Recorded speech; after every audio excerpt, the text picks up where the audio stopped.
भारत के मध्य में स्थित एक घने जंगल के बीच में एक भूत शहर छिपा हुआ था।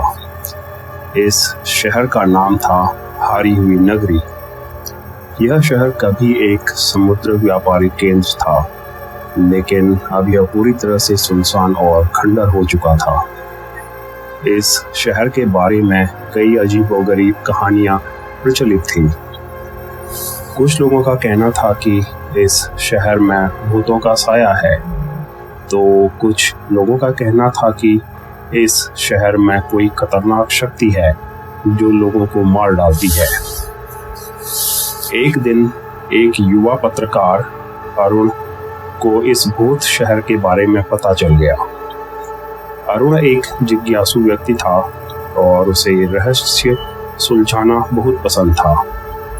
उसने इस भूत शहर के बारे में और अधिक जानकारी इकट्ठा करने का फैसला किया।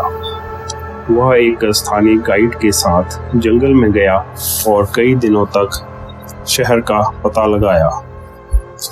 शहर खंडहर हो चुका था, लेकिन उसकी इमारतों से पता चलता था कि यह कभी एक बहुत ही सुंदर शहर रहा होगा। अरुण ने देखा कि शहर की सभी इमारतों में एक अजीब तरह का अंधकार छाया हुआ था। ऐसा लगता था कि कोई अदृश्य शक्ति इस शहर पर हावी है। अरुण को हर जगह अजीबोगरीब आवाजें सुनाई देती थी। कभी कभी तो उसे ऐसा लगता था कि कोई उसकी पीठ के पीछे खड़ा है। वह बहुत डर गया, लेकिन वह अपने मिशन को पूरा करने के लिए दृढ़ था। एक रात अरुण ने एक अजीब रोशनी देखी। वह रोशनी एक अंधेरे तहखाने से आ रही थी। अरुण बहुत उत्सुक हो गया और वह तहखाने में गया। तहखाने में बहुत अंधेरा था, लेकिन अरुण को कुछ अजीब आकार दिखाई दे रहे थे। अरुण ने धीरे धीरे तहखाने में जाना शुरू किया। तभी अचानक एक तेज आवाज सुनाई दी और अरुण नीचे गिर गया। जब वह उठा तो उसने देखा कि तहखाने में एक भूत खड़ा है। भूत बहुत क्रोधित लग रहा था और उसने अरुण पर हमला कर दिया। अरुण बहुत डर गया था, लेकिन वह भागने में सफल रहा। वह तहखाने से बाहर निकला और जंगल में भाग गया। भूत उसके पीछे भाग रहा था, लेकिन अरुण जल्दी से भाग गया और सुरक्षित स्थान पर पहुंच गया। अरुण ने इस भूत के बारे में और अधिक जानकारी इकट्ठा की। उसने पता लगाया कि इस शहर में कभी एक बहुत ही शक्तिशाली जादूगर रहता था। जादूगर ने इस शहर पर अपना नियंत्रण रखने के लिए एक खतरनाक शक्ति का इस्तेमाल किया था, लेकिन बाद में वह मारा गया था।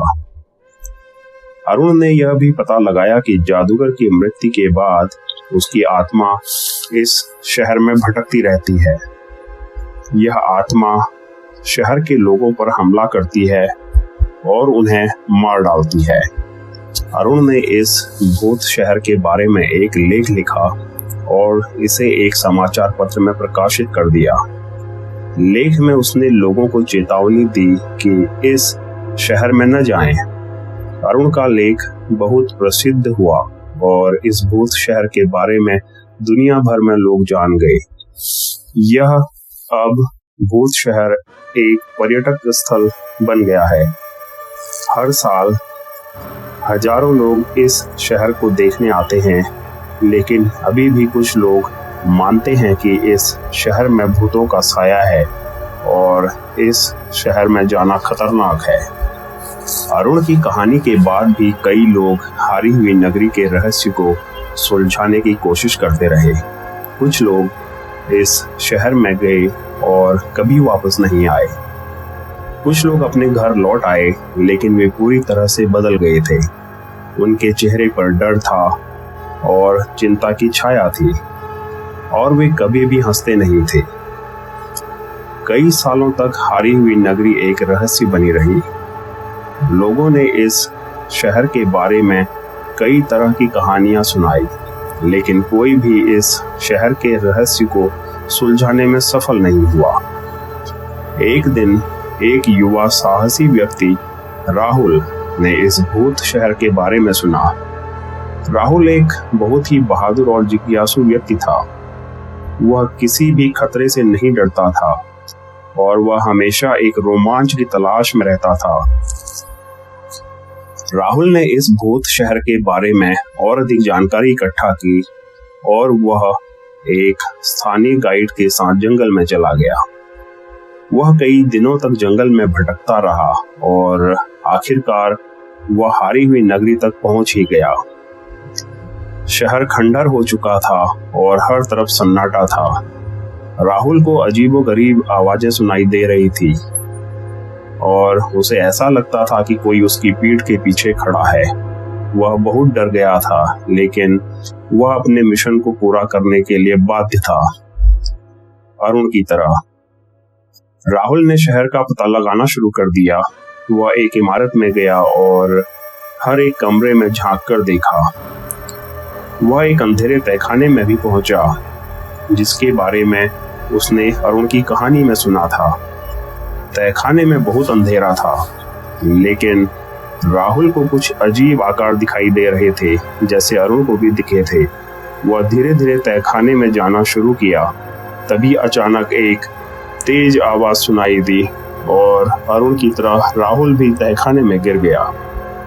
और जब वह उठा तो उसने देखा कि तहखाने में एक भूत खड़ा है।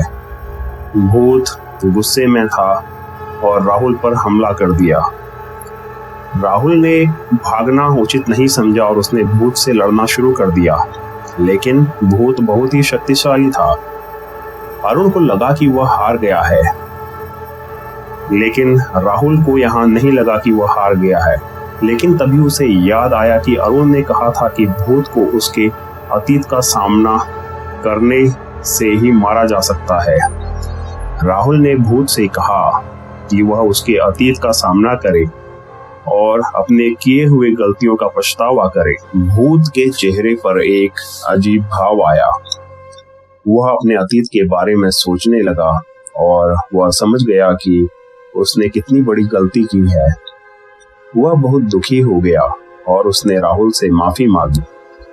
भूत ने राहुल से कहा कि वह अब शांति से रहना चाहता है।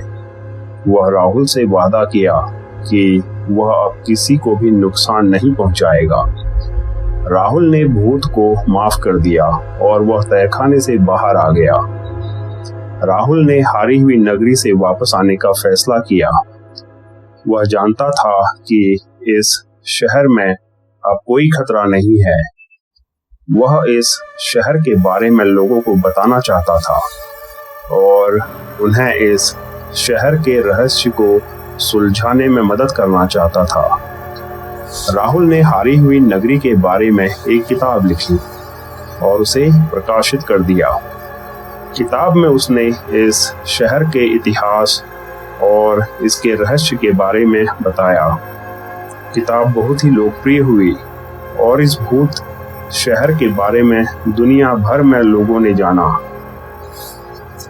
अब हारी हुई नगरी एक टूरिस्ट प्लेस, पर्यटक स्थल बन गया था। हर साल लोग दुनिया भर से इसे देखने आने लगे थे। लेकिन अभी भी कुछ लोग यही मानते थे कि इस शहर में भूतों का साया है, क्योंकि कुछ लोगों को ऐसा अनुभव होता था कि कोई उनकी पीठ के पीछे खड़ा है। हाँ, लेकिन सही बात यह थी कि जैसे राहुल और अरुण के पीछे भूत भागा था, उसको उनको नुकसान किया था, लेकिन किसी भी व्यक्ति को, किसी भी टूरिस्ट को, पर्यटक को भूत ने इस तरह से कभी कोई नुकसान उसके बाद नहीं किया। तो इस प्रकार इस शहर का नाम हारी हुई नगरी से जीती हुई नगरी हो गया। यदि आपको ये कहानी, ये चैनल पसंद आया है तो कृपया इस चैनल को सब्सक्राइब करें, ताकि आप तक ऐसी कहानियाँ पहुँचती रहे, और अपने दोस्तों के साथ शेयर करें, लाइक करें, और जो भी आपके भाव हैं कमेंट में जरूर